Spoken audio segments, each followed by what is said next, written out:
वफ़ाक़ी वज़ीर रथाबंदी उमर असद चयो आहे त घोटकी ज़िलो सभ खां वधीक गैस पैदा कंदड़ ज़िलो आहे। घोटकी जी गैस पाकिस्तान जे इलाइक़े में वञे थी। इहो ज़ुल्म आहे त घोटकी जे ॻोठनि खे गैस न पई ॾिनी वञे।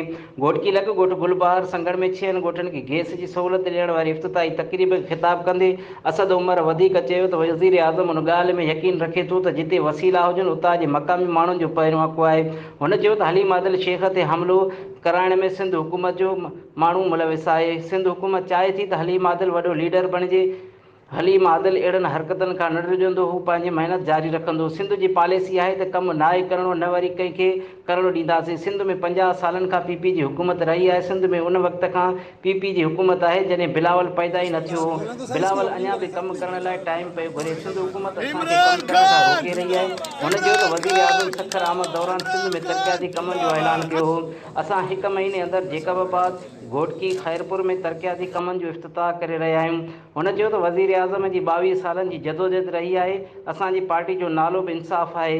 कंहिं सां ज़्यादती न थींदी। ताक़तवर माण्हुनि जे लाइ अलॻि कानून न आहे। जहांगीर तरीन खां वज़ीर आज़म कोई इंतकाम न पियो वठे। उन मौक़े ते हलीम आदिल शेख, विरतोस शमीम नकवी, PTI ज़िले सदर मीर इफ़्तिख़ार अहमद लुंड, रईस अल्लाह वसा जो घोटो हसन चाचड़ ऐं ॿिया मौजूदु हुआ।